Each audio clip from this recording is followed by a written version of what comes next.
अस्सलाम वालेकुम, नजम सेठी शो में खुश आमदेद। मैं हूँ सैयद आयशा नाज, मेरे साथ मौजूद हैं नजम सेठी साहब। अस्सलाम वालेकुम।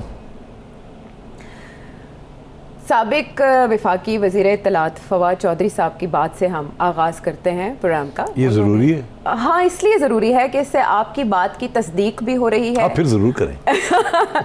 वो लेकिन उससे हुकूमत इनकारी थी ना, तो अब फवाद चौधरी साहब ने तकरीबन आप ही के नैरेटिव की बयानिए की तस्दीक कर दी है। इत्तला दी है उन्होंने एक कि अगर इस्टेब्लिशमेंट से अगर उनके ताल्लुकात ख़राब ना होते तो वो इस वक्त हुकूमत में होते। और साथ ही वो ये भी कहते हैं कि ताल्लुकात बेहतर बनाने की हमने कोशिश भी की और ये ताल्लुकात कई महीनों से ख़राब हैं। उतने ही महीनों से जितने महीनों से आपने कहना शुरू किया था कि हुकूमत जा रही है, इमरान खान साहब जा रहे हैं। सेठी साहब जी हाँ, मेरा ख्याल है वो महीनों की बात कर रहे हैं। तो आपको याद होगा कि सितंबर अक्टूबर में जबकि DGI साहब का मसला चल रहा था, तो मैंने उस वक्त कहना शुरू कर दिया था कि इसके साथ अब तल्लुकात ख़राब होंगे, क्योंकि ये बराह रास्त फ़ौज के अंदरूनी मामलात में मदाखलत कर रहे हैं और इसके पीछे उनकी एक सोच है और उस सोच की वजह से ये फिर प्रॉब्लम्स बनने शुरू हो गए। और अभी तो वो आप सोचिए नवंबर, दिसंबर, जनवरी, फरवरी, मार्च, ठीक जी, तो ये तो 5 महीने हो गए ना। जी जी, तो 5 महीने से इनके तल्लुकात दिन ब दिन ख़राब होते जा रहे थे। मगर एक्चुअली शुरू जो मामला हुआ वो सितंबर अक्टूबर में हुआ था, जबकि आर्मी की तरफ से जनरल बाजवा ने इनसे कहा कि हम अब तब्दीली करना चाहते हैं DGI के पोस्ट की, और हम चाहते हैं कि जनरल फैज़ जो हैं वो एक कोर कमांड कर लें, बिकॉज़ उनके लिए कम से कम 1 साल की कोर कमांड करना बड़ा ज़रूरी है ताकि वो फिर इन लाइन आ जाए जबकि वक्त आएगा to be army chief in contention. मतलब जब लिस्टें बनती हैं उसमें सबकी रिक्वायरमेंट ये होती है कि 1 साल कम से कम आपने कोर को कमांड किया हो जी। अच्छा, और तो खान साहब ने उस वक़्त उनको कहा था मुझे 1 महीना और दे दें। ये अगस्त की बात है। तो उसके बाद फिर जब ये गए तो जी वो अगस्त हो गया, अब करना है हमने अपने इंटरनल भी हमने चेंजेस करनी है, शंटिंग्स करनी है, किसी को इधर भेजना है, किसी को उधर भेजना है। वो वक्त आ रहा है हमारा, हमने 4-5 जर्नैलों को इधर उधर करना है, उनकी टाइम पूरा हो गया, अब ये हमारी एक इंटरनल चीज़ है। तो खान साहब ने फिर और 1 महीना मांगा और इस तरीके से जब नवंबर में आए तो उन्होंने कहा जी बहुत हो गया, अब मेहरबानी करें, अब कर दें इसको। तो और बड़ी बेचैनी है हमारे GSQ के अंदर, ये क्यों ऐसे हो रहा है। तो अब खान साहब ने उस वक्त फिर इनसे कहा आर्मी चीफ से कि ठीक है कर दें आप। नहीं, कलामी बात हो गई। अच्छा। आर्मी चीफ ने कहा ये कल अगर आज कह दिया है तो कल नोटिफिकेशन हो जाएगा। और आर्मी चीफ आ गए घर आके उन्होंने अपने इंटरनल ऑर्डर्स पास कर दिए GSQ के कोर कमांडर पिंडी कराची जो है अंजुम साहब, वो आएंगे यहाँ, और उनको कहा पैक अप योर बैग्स और आप उतर जाएं और आ जाएं। और उन्होंने कहा ठीक है, उन्होंने अपने वहाँ फेयरवेल शुरू कर दी। अब 1 दिन 2 दिन 3 दिन 4 दिन 5 दिन कोई नोटिफिकेशन ही कोई नहीं आ रहा। और उतनी देर में वो वहाँ से, क्योंकि वहाँ भी किसी ने जाना था, जिन्होंने जाना था अंजुम साहब की जगह पे, वो पहुँच गए वहाँ, और ये वहाँ बैठे हुए हैं कि कोई अगली सीट नहीं खाली हो रही तो मैं कहाँ जाऊँ। तो फिर वो जब क्योंकि पहुँच गए थे दूसरे साहब, तो इनको फिर उठ के आना पड़ा। ये आ गए और यहाँ सीट खाली नहीं थी।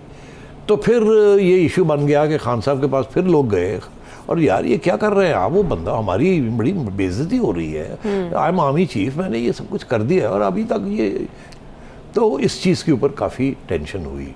इवेंचुअली फिर खान साहब ने कर ही दिया, मगर उस वक्त तक बदमज़गी हो चुकी थी, क्योंकि 1 महीना 2 महीने 3 महीने 4 महीने और आखिर में ये इशू बना। और बाय द वे ये मैं आपको बताऊं, ये बात जनरल बाजवा ने अभी जो हाल ही में अपने अफसरों के साथ बात की है लाहौर में भी, और उससे पहले पिंडी में भी उन्होंने ये बयान किया है वहाँ। तो ये मैं अब नई बात नहीं कर रहा, मगर मुझे उस वक्त ये पता था, तो इसीलिए मैंने वहाँ शुरू कर दिया था नवंबर में कि ये गड़बड़ हो गई है, ये होगा। आप याद नहीं है आपको, मैंने अक्टूबर में ये कहा था कि 20 नवंबर जो है वो आखिरी दिन है, उस वक्त तक ये करनी पड़ेगी जी। ये उसके बाद आगे नहीं बात चल सकती, बिकॉज मुझे पता था बात क्या हो रही है वहाँ। तो इसलिए उसके बाद फिर आपने देखा किस तरीके के साथ तल्लुकात ख़राब होने शुरू हुए। अब सवाल ये है कि क्यों चाहते थे, सवाल तो ये है इमरान खान साहब क्यों चाहते थे। और यही सवाल फवाद चौधरी साहब को पूछा गया जी। कि इसमें कोई और भी कोई वजह थी वो कि उन्हें आर्मी चीफ बनवाना चाहते थे तो उन्होंने इनकार किया फवाद चौधरी। वो कहते नहीं है। नहीं, ऐसा अच्छा, मैं आपको बताऊं इसके पीछे फ़लसफ़ा क्या था, वो बड़ा ज़रूरी है, बिकॉज इसके साथ और भी बहुत से सवालों के जवाब मिलते हैं। जनरल फैज़ जब DG ISI से पहले वो DGC थे, मतलब है कि एक कदम पीछे थे, और उस वक़्त से इनका बराह रास्त एक सतून के तौर पे उन्होंने PTI की मदद की थी। ठीक, इसमें अब कोई छुपी हुई बात नहीं है, इस्टेब्लिश हो चुका है। उसके बाद एक नए DG ISI आए, आसिम मुनीर साहब जी जी, वो 8 महीने रहे, और वो उन्होंने खान साहब के साथ, खान साहब ने उनको नहीं रहने दिया। अब मैं कोई ज़्यादा बात करूंगा तो काट देंगे इस प्रोग्राम में से, तो इसलिए इतनी बात। अलीम खान साहब की एक ऑडियो मुबैना तौर पे चल रही है, उसमें उन्होंने इस तरफ इशारा किया हुआ है। तो वो अब तो वो फिर उनको 8 महीने के बाद कहा जी सॉरी, वो फिर चले गए गुजरांवाला इसको कमांडर, और फिर जनरल फैज़ को प्रमोट किया, और ये भी इमरान खान साहब के कहने के ऊपर उनको DG ISI बनाया। तब मान ली गई बात और बाद में नहीं मानी गई। नहीं, उस वक्त तो खान साहब ने बनाया ना DG ISI जी, तो जब इनको हटाने की बात थी तो उस वक्त खान साहब तैयार नहीं थे करने के लिए। ये मैं कह रहा हूँ आपसे, क्योंकि DG ISI की प्रमोशन और शंटिंग जो है वो प्राइम मिनिस्टर करता ना, तो इनके पसंदीदा जर्नैल थे, ठीक, और अभी भी हैं, और वो चाहते थे कि ये रहें। उन्हें फ़िक्र था कि अपोजिशन जो है अभी भी बड़ी गड़बड़ कर सकती है, और इसलिए वो चाहते थे कि वो रहें। अब आपको पता है फ़ोन कॉलें आती थी, ये होता था वो होता था, सेनेट के इलेक्शन, जजेस इधर उधर जो सारे खाते खुले हुए थे जी जी, वो खान साहब को बचाने के लिए थे। और अब भी हमें यही, अब जनरल बाजवा की तरफ से भी यही इशारे आ रहे हैं कि हमने इनकी बड़ी मदद की, हर चीज़ बहुत सपोर्ट किया। और असली बात क्या थी? असली बात ये थी कि ये इनका, खान साहब का मौक़िफ़ ये था कि मैंने नहीं पार्लियामेंट के अंदर कोई कार्रवाई करनी, मैंने अलाइज के साथ सलाम दुआ नहीं रखनी, ये मेरा काम नहीं है। मेरा काम तो ये है कि सिर्फ अपोजिशन की धज्जियाँ उड़ा देनी, उनको ख़त्म कर देना, और ये ISI वाले करें इनको, और यही मेरे साथ लोग लेके आए हैं, यही इनको रखे हैं।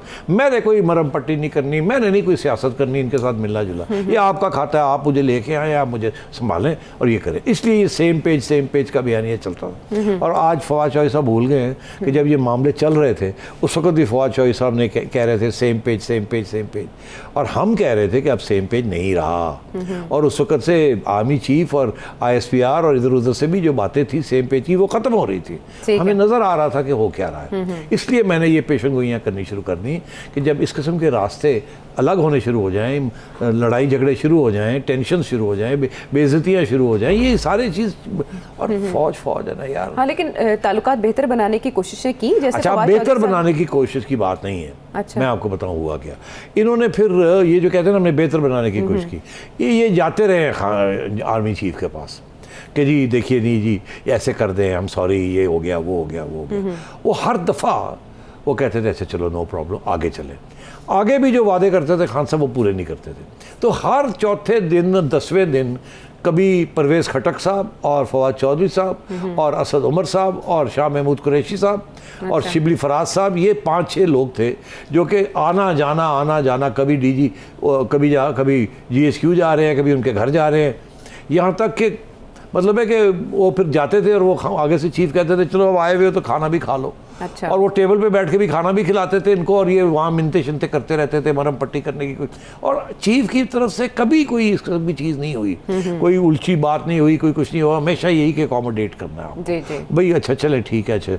मगर हर दफ़ा जाके ये मुकर जाते थे, और खान का कोई एक पैगाम लाते थे, यहाँ एश्योरेंस दे के जाते थे आशा, और वहाँ जाके मुकर जाते थे, खान कुछ और कर देता था। और फिर ये जब जलसे जुलूस शुरू हो गए तो उस वक्त तो फिर जाहिर है खान ने जिस किस्म की बातें की हैं तो वो तो जाहिर है, फिर जब चीफ जाते थे अपने GHQ तो वहाँ जो उनका कोर ग्रुप था वो कहते थे क्या कर रहा है ये आर्मी, और बदनामी पहले वैसे हुई इसको सपोर्ट करने में, और जब थोड़ा सा पीछे हटने लगे तो और बदनामी शुरू इसने करा दी। तो मतलब इस किस्म की टेंशन हो गई थी। ये देखिए नवाज शरीफ के साथ जनरल बाजवा की कोई टेंशन थी? कभी नहीं थी, कभी कोई टेंशन नहीं हुई थी between the army chief and Nawaz Sharif, Bajwa sahab and Nawaz शरीफ। वो जो पैनामा का जो केस हुआ, डॉन लीक्स उससे पहले नहीं, डॉन लीक्स जो थी वो उस वक्त बाजवा साहब तो नहीं थे ना, हाँ डॉन जी, लीग लेकिन टेंशन तब से, बीज तो तब से बोया गया। हाँ, मगर वो उस वक्त तो आप याद रखें वो धरने के दौरान कोई मसले चल रहे थे जी। और उस वक्त के जो DGISI थे और जो आर्मी वो चीफ मैसेजिंग हुई थे, हाँ, वो कुछ और ही चाहते थे। जी। तो मगर जब से जनरल बाजवा आए तो कोई टेंशन नहीं थी, मैं आपको बता रहा हूँ। और ये जो पैनामा शानमा हुआ, अगर उस वक्त नवाज शरीफ साहब ये पोजीशन ना लेते कि मैं एक जुडिशरी के ज़रिए अपने आप को क्लियर कराता हूँ, एक GIT बनाता हूँ, अगर ऐसे ना होता तो शायद तो जो कुछ हुआ वो भी ना होता। अच्छा। तो ये फिर चीज़ें चल पड़ती हैं, फिर एक मामला शुरू हो जाता है। बिल्कुल, तो अब ये सिचुएशन ये है कि वो इसीलिए तो वो कहते हैं कि जनरल बाजवा ने 4 प्राइम मिनिस्टर को किया और खुदा हाफिज किया, यही कहते हैं ना। एग्जैक्टली। और इससे पहले परवेज मुशर्रफ साहब ने भी इसी तरह, और परवेज मुशर्रफ मेरे ख्याल है 5 थे उनके, 5 वज़ीर-ए-आज़म को, वो रिकॉर्ड है उनका। जी। अभी बाजवा साहब की तो इनिंग्स चल रही है ना, हो सकता है अभी बाजवा साहब की इनिंग्स चल रही है। आप बड़ी खराब बातें करती है। अब क्या आप उनको आइडियाज दे रहे हैं? अब नहीं, वो तो जाहिर है अब एपॉलिटिकल हो चुके हैं, अब जो होगा वो यही पॉलिटिकल प्रोसेस के जरिए होगा ना, तो उसमें उनका तो दोष नहीं, उन्होंने तो 74 साल को रिव्यू कर लिया है। तो सेठी साहब, फिर रिजीम चेंज का जो मंत्रा है इमरान खान साहब का, फवाद चौधरी साहब ने तो उसको पलट दिया, ये बात करके पलट दिया। मुदाखलत तो फिर अमेरिका ने तो रिजीम चेंज के लिए नहीं की, मुदाखलत तो इन्होंने की फौज के अंदरूनी मामलात में, जैसे कि आपने कहा। सही कह रही हो। तो अब ये है कि अब फवाद चौधरी साहब भी अब मेरा ख्याल को रास्ते ढूंढ रहे हैं। अच्छा। किसी तरीके के साथ अगर PTI फेल हो गई है और आगे और फेल होना है, तो फवाद चौधरी साहब भी अब रास्ते ढूंढ रहे हैं। अब ये बातें करने की क्या ज़रूरत थी? जी। आपने अपना सारा बयानिया सियासी, आपके प्राइम मिनिस्टर का, एक्स प्राइम मिनिस्टर, उस वक्त जो प्राइम मिनिस्टर थे, आपका अपना प्राइम मिनिस्टर, आपकी अपना बयानिया, आपके सारे साथियों का बयानिया, आपने आज एक इंटरव्यू में जाके बिल्कुल उल्टा कर दिया। तो इसके पीछे भी कोई सोच होगी ना। फवाद चौधरी साहब जो है अब सबको पहले गालियाँ देते रहे हैं, सबको साथ तल्लुकात ख़राब रहे हैं, अब आके बड़ी कैंडिड किस्म की बातें करनी शुरू कर दी।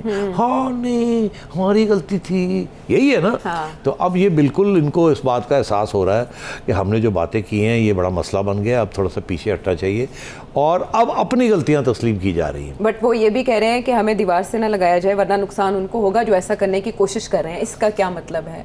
दीवार पे तो अपने आप को लगाने वाले ये खुद हैं। 6 माह से लगे हुए हैं अपने आप को दीवार पे लगाने के लिए।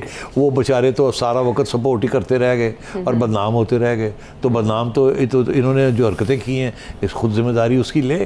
और अब ये बाहर बैठे हैं अब ये, और मेरा ख्याल है फ़ौज का जो मौक़िफ़ है वो यही है कि भाई आप जो कुछ हुआ आपने खुद किया, हम न्यूट्रल हैं, हम आगे भी न्यूट्रल रहेंगे, या एपॉलिटिकल है। अब आप सियासत में हिस्सा नहीं लेना। इसीलिए तो बड़ा ये है ना कि मार्शल लॉ नहीं लगेगा, ये नहीं होगा, वो नहीं, ISPR, वो तो वो पब्लिक में ये बात कर दी ना।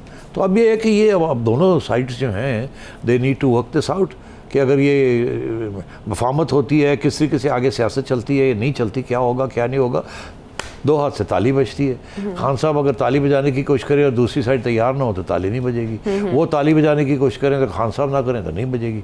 अगर दोनों ने ताली बजाई, लड़ाई होगी तो फिर सबकी छुट्टी हो जाएगी। वो फिर 50 आजमाई हो जाएगी। हाँ, हाई फाइव के बजाय। चले हम ये भी कह सकते हैं कि देर आयत दुरुस्त आयत। फवाद चौधरी साहब ने सच तो बोला। अगर ऐसे सच सभी बोलने लग जाएं तो शायद सियासी मामलात इतने पेचीदा हो ही ना सकें। वक्त पर सच बोलने की आदत डालनी चाहिए हमारी सियासी क़यादत को। वापस आएंगे तो बात करेंगे एक और सच के दरियाफ्त करने की कोशिश शहबाज शरीफ साहब की जानिब से की गई है। क्या बात हुई, सेठी साहब से जानेंगे ब्रेक के बाद।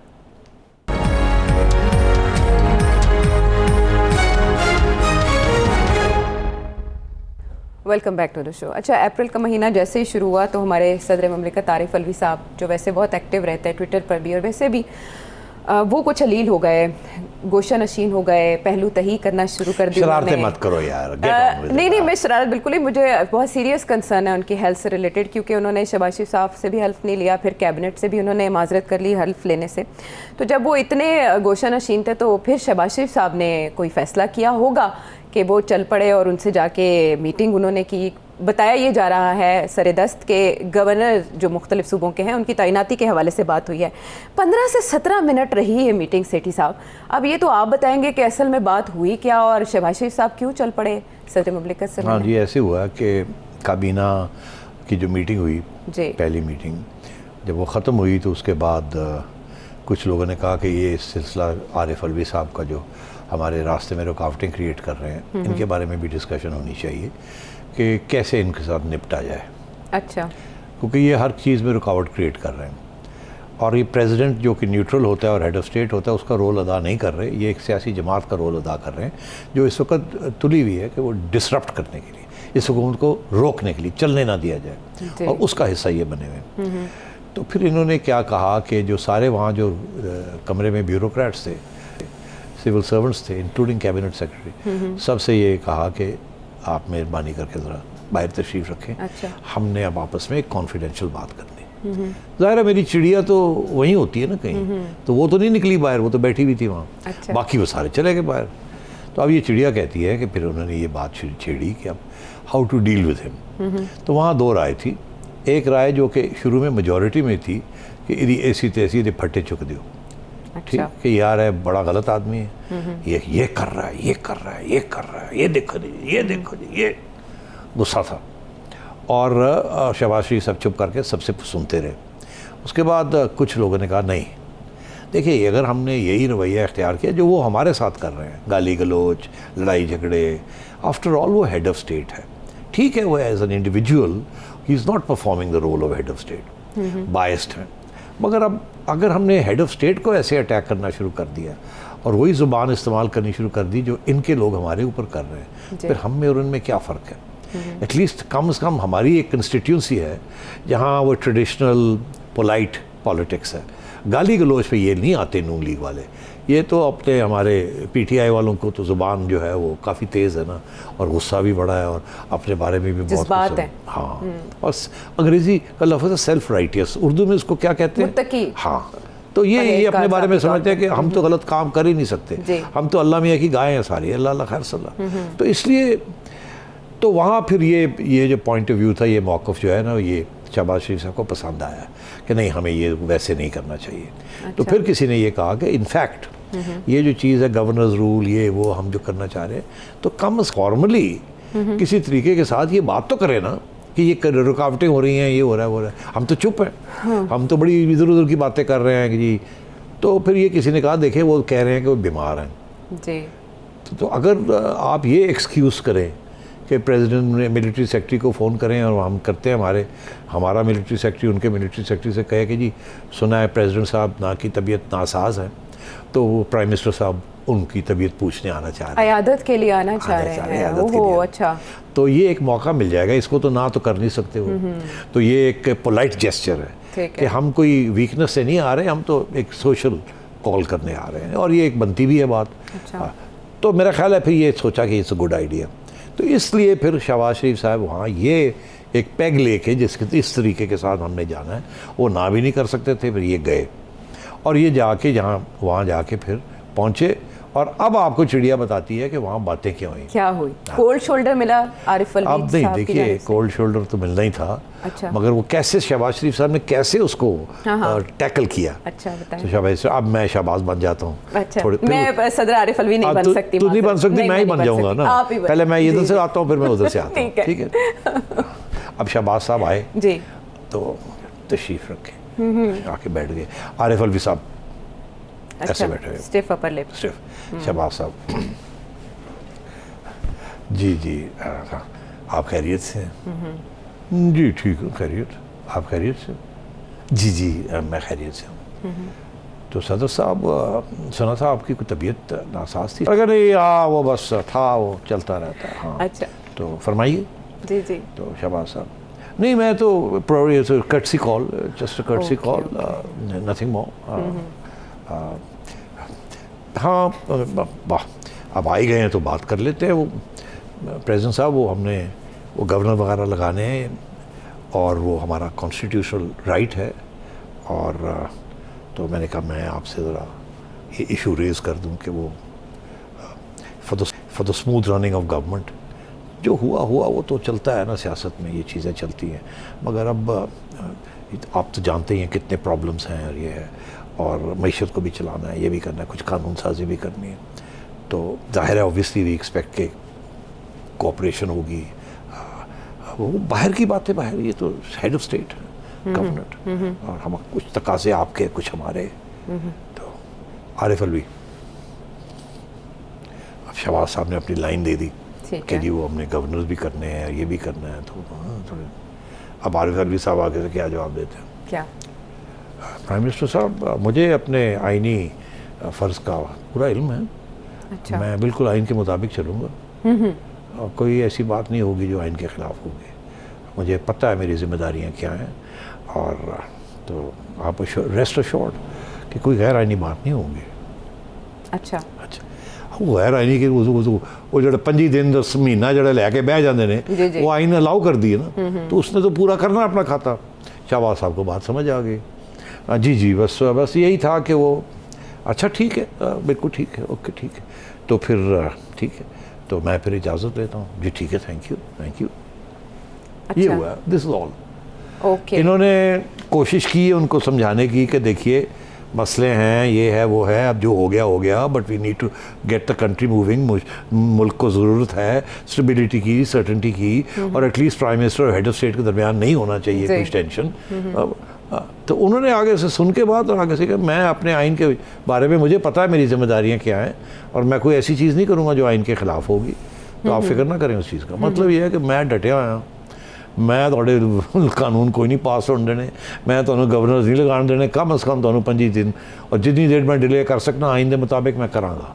बाकी ठीक है, अल्लाह खैर सला, इस वक्त तो डैगर्स ड्रॉन है, बाकी ठीक है, कोई ऐसी चीज़ नहीं होगी जिसके साथ office of the president will भी उसको शर्मिंदगी का बायस बनना पड़े या कोई तौहीन हो जाए। आप अपना काम करें, मैं अपना काम तो इस मुलाकात से टेंशन बढ़ी या कम हुई? फायदा क्या हुआ? कुछ भी नहीं हुआ। कुछ भी नहीं हुआ। मैं समझता हूँ टेंशन बढ़ी है।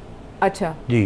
अब वो जाके जब बताएंगे ना, आया हूँ जाके अपनी काबीना में कि जी उन्हें तो कहा कोई नहीं पाया, वो तो कहता मैं तो फिर लोग कहेंगे लो जी फिर ठीक है ना, असी की ठीक कहने सा ना कि हूँ कुछ करना पड़ेगा।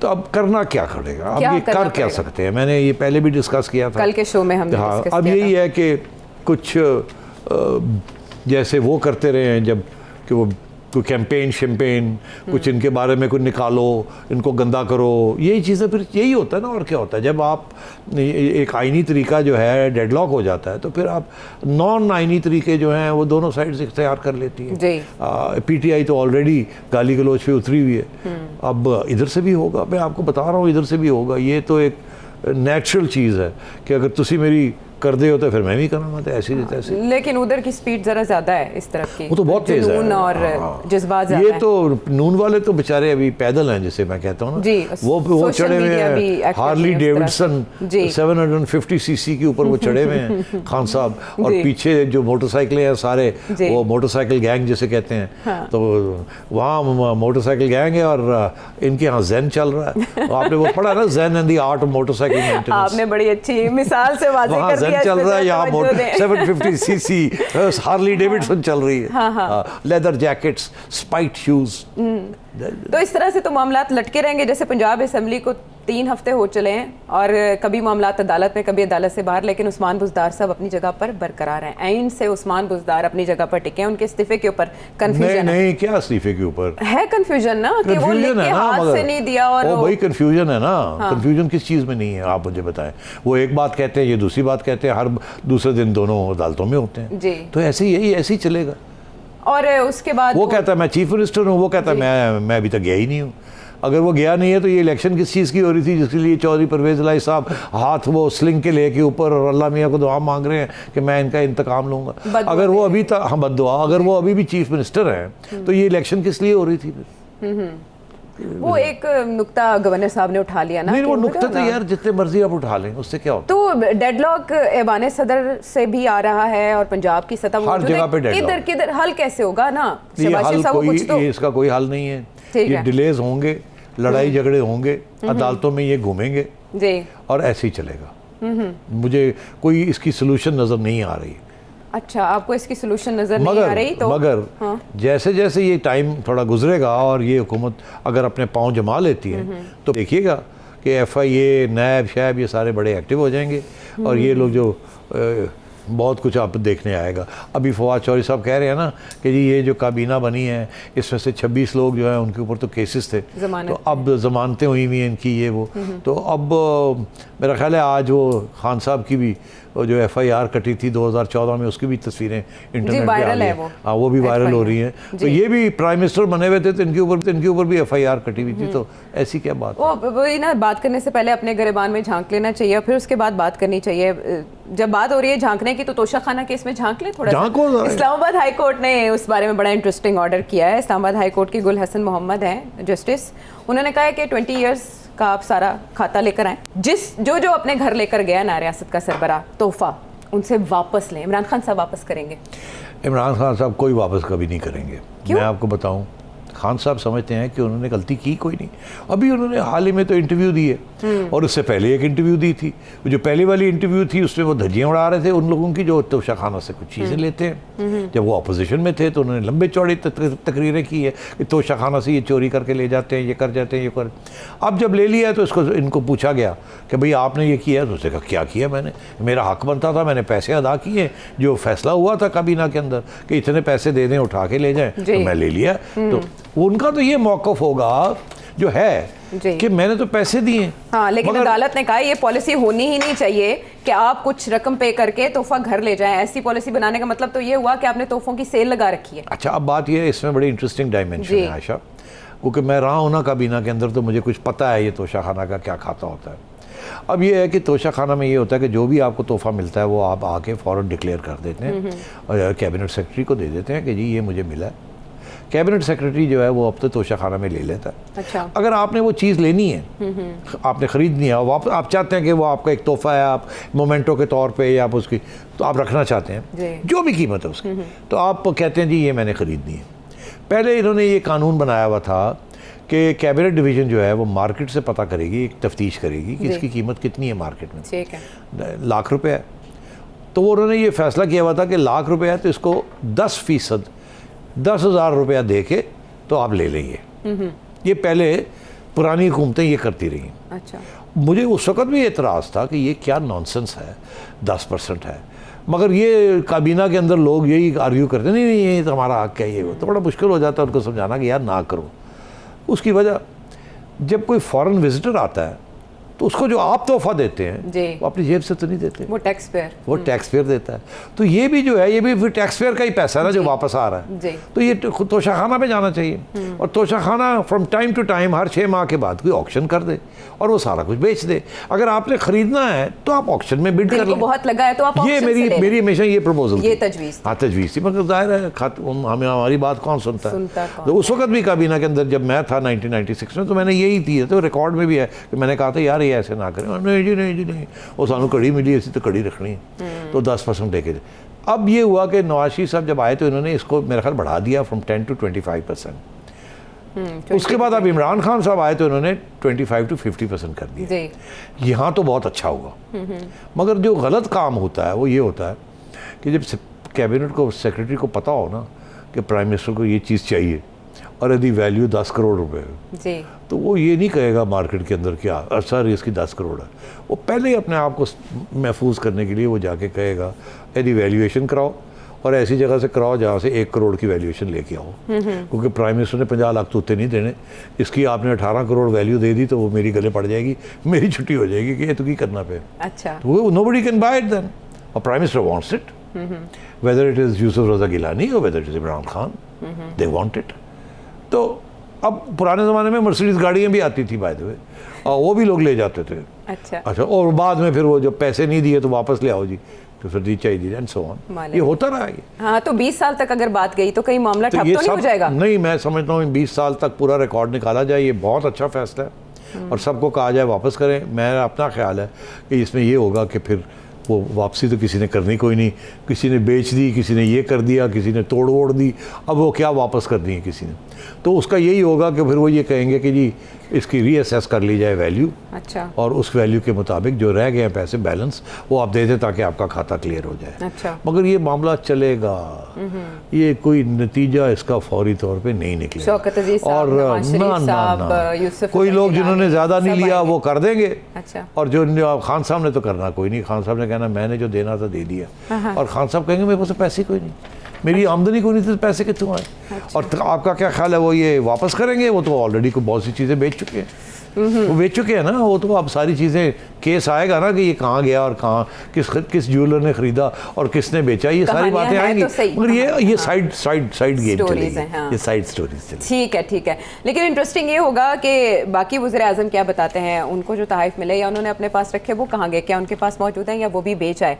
बहरहाल जब तफासील इसकी पब्लिक होंगी तो बहुत इंटरेस्टिंग होगा। अदालत ने ऐसा ही हुक्म दिया है, देखते हैं क्या क्या आते हैं बातें खान साहब के सामने। इसमें खान साहब के खाते में 18 करोड़ रुपया पड़ा हुआ है। अच्छा। और 58 आइटम्स हैं। अब ये जो हमारी कमीशन है, फ्रीडम ऑफ इंफॉर्मेशन एक्ट के अंदर वो जो कमीशन है जो कि कहती है, सबसे इम्पोर्टेंट डेवलपमेंट ये है कि अदालत ने ये कहा है कि ये सारा का सारा रिकॉर्ड पब्लिक करें ताकि लोगों को पहले ये करना नहीं चाहते थे जी। उन्होंने इतराज़ खान उठाया साहब था ने कि रोका हुआ ताल्लुकात था, मुतासिर होंगे, सारे प्राइम मिनिस्टर रोक देते हैं, सारे प्राइम मिनिस्टर ने रोका हुआ था। अच्छा। ये खान साहब नहीं, इससे पहले भी कि यार ये पब्लिक इतनी दम है। अब वो सारा रिकॉर्ड पब्लिक में आएगा, फिर हम प्रोग्राम करेंगे, मजे लेंगे और बताएंगे हाँ किसने क्या क्या रखा, और सबको असलियत भी पता चलेगी। बहरहाल खान साहब की वजह से तो बहुत से काम हुए हैं, उनकी लिस्ट बड़ी तवील है। ये उस फहरिस्त में एक और कारनामा है जो खान साहब की वजह से होगा। ब्रेक के बाद वापस आते हैं।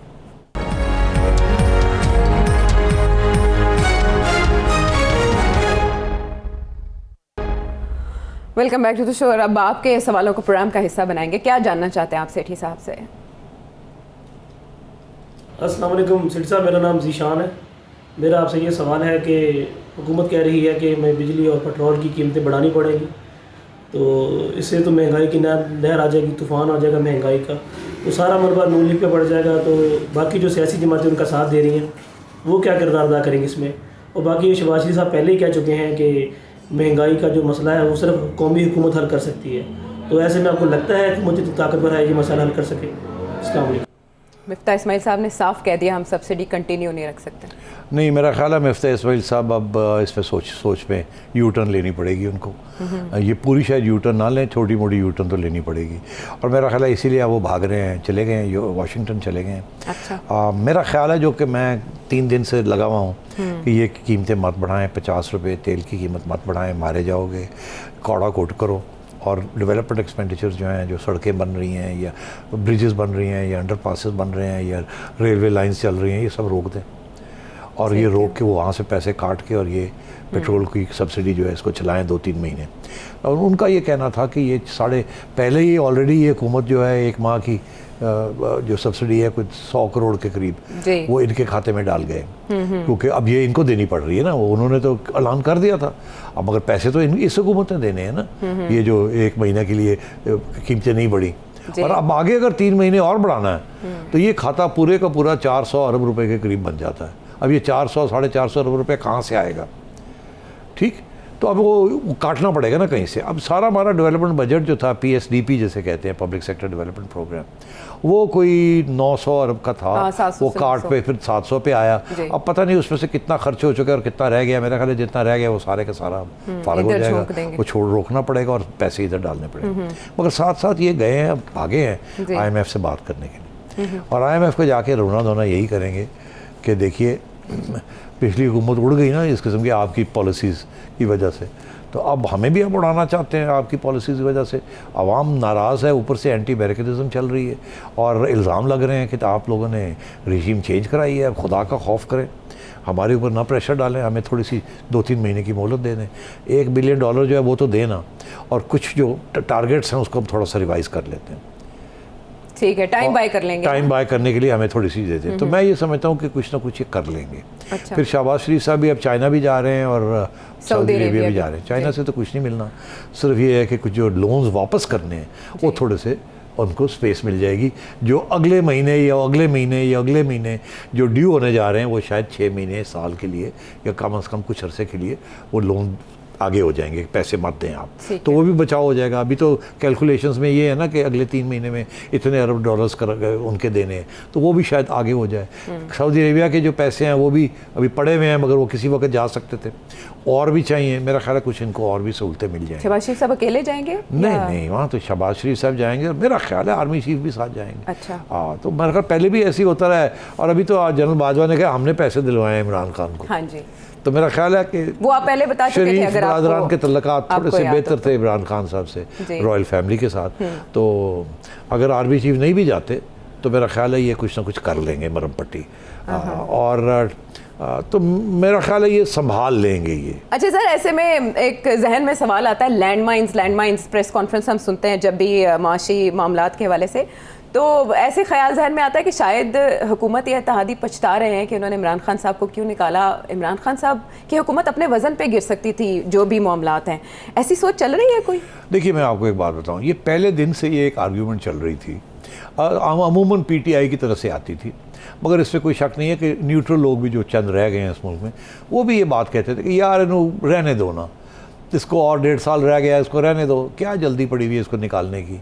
अब इसने इतनी गलतियां की हैं, आप चाहते हैं कि अगली इलेक्शन आप जीते, अगर ये रह गया 1.5 साल, तो अगर इसने ऐसी हरकतें की तो हार जाएगा इलेक्शन, तो आप अगली इलेक्शन जीत जाइएगा, तो मुल्क का भी फ़ायदा हो जाएगा कि ये डिसरप्शन नहीं हुई, इस वक्त इतने टेंशन चल रही है। तो ये एक आर्ग्यूमेंट बहस चल रही थी कि इनको रहने दें इनको। तो फिर ये बहस आई कि फिर अपोजिशन ने कहा नहीं अभी इसको निकालना है हमने, ये हुआ ना। अब अगर अभी निकालना है तो अब ये सारा जो मलबा है ये इनके ऊपर गिरेगा, अगर ये हरकतें करेंगे तो फिर ये पछताएंगे या नहीं पछताएंगे। तो ये सारी बातें डिस्कस हुई थी पहले कि जी अगर हमने इसको निकाल दिया तो फिर ये सारा जो गन डाला हुआ है ये हमें इसको करना पड़ेगा। तो ये ना हो कि वो अगले 1.5 साल में तो ये नॉकआउट हो जाता, ये ना हो कि अगले 6 महीने में हम ना नॉकआउट हो जाए, तो फिर क्या होगा, ये तो रिवाइव हो जाएगा। तो ये आर्ग्यूमेंट बिल्कुल है। इसके जो काउंटर आर्ग्यूमेंट थी जिन लोगों ने कहा नहीं अभी निकालना है, वो क्या थी? कहीं वो अक्टूबर नवंबर की बात तो नहीं थी? नहीं, अब वो क्या थी? वो ये थी अक्टूबर नवंबर की, मगर और भी थी। क्या थी? वो ये थी कि ऑपोजिशन को ये डर था जी कि अगर ये बच गया और नवंबर तक खींच गया तो नवंबर में इसने जनरल फैज़ को लगा देना आर्मी चीफ जी, ठीक। और जनरल फैज़ ने और इसने मिलके 10 साला प्रोग्राम, हाँ इनका 10 साला प्रोग्राम है ये। फिर एक एक्सटेंशन, पहले तो 3 साल वो काटेंगे, एक एक्सटेंशन उनको और मिल जाएगी। और जैसे उन्होंने इनकी मदद की थी पिछली इलेक्शन में 2018 की, तो 2023 की इलेक्शन में भी फिर काम तमाम कर देंगे। तो खान साहब ये डिस्क्रेडिट हो आवाम में या ना हो, जो आगे कॉम्बो बनने जा रहा है वो कॉम्बो जो है वो 1.5 साल में ख़त्म होने वाला नहीं है, क्योंकि हमने वो देख लिया है पहले जो हमारे साथ हुआ है। तो इसलिए दोनों के जो सितारे हैं वो मिले हुए हैं, एक को 6 साल मिल जाते हैं और दूसरे को भी 6 साल मिल जाते हैं जी। देखिए ना, नवंबर में एक को 3 साल मिले और फिर 3 साल मिले आगे, इनको अगले साल इलेक्शन कराएंगे और फिर इनको 5 साल वो मिल जाएंगे, तो 1 साल अब और 5 साल आगे, तो दोनों को 6-6 साल मिल जाते हैं। और अपोजिशन तो तितर बितर होके फारग हो जाएगी, बिलावल बुढ़ा हो जाएगा और जरदारी साहब तो बेचारे इधर उधर रह जाएंगे, और मियाँ साहब भी मेरा ख्याल है 6-7 साल में he'll be in his mid 70s, late 70s। तो मतलब है कि, और शहबाज शरीफ साहब बेचारे उनको वैसे ही बड़े बैक के प्रॉब्लम्स हैं, ये है वो है। तो खान साहब तो फिर गले पै गए। असी सोचने कि जी मुशर्रफ 10 साल कट गया, अयूब खान 10 साल कट गया, ज़िया 10 साल कट गया, ये 5 साल है तो अगे 5 साल 10 साल तो कट जाएगा, हो सकता था, फिर ऐसे की करेंगे, बिल्कुल हो सकता था। इसलिए उन्होंने कहा कि अभी करो, आगे का कोई पता नहीं है, आप कर लो, जो आएगा देख लेंगे। और ये इसमें बड़ी वजन था, क्योंकि जो नवंबर में आपने जो बात की उसका सारा ताल्लुक इसी चीज़ के साथ था कि किसी तरीके के साथ ये टाइम खींच लिया जाए और मुझे मौका मिल जाए कि मैं फिर नवंबर में अपने फैसले कर लूँ। ठीक है, चलें। ऑपोजिशन ने ये सामने रखते हुए इमरान खान साहब को कैंची लगा के गिरा तो लिया, लेकिन अब ऑपोजिशन किस तरह ये मामला संभालती है, बहुत बड़ा इम्तिहान है और रोज़ नए इम्तिहान सर उठा रहे हैं, जिसकी तरफ इशारा भी किया जाता है। लेकिन अब तो जिन्होंने ये चैलेंज लिया, ये चैलेंज उन्होंने ही दूर करने हैं और उन्होंने ही सुलझाने हैं। प्रोग्राम के हवाले से आपके फीडबैक का इंतजार रहेगा। सेठी साहब से सवाल पूछना चाहें तो वीडियो मैसेज के जरिए भेजिए। अगले प्रोग्राम तक के लिए इजाज़त दीजिए।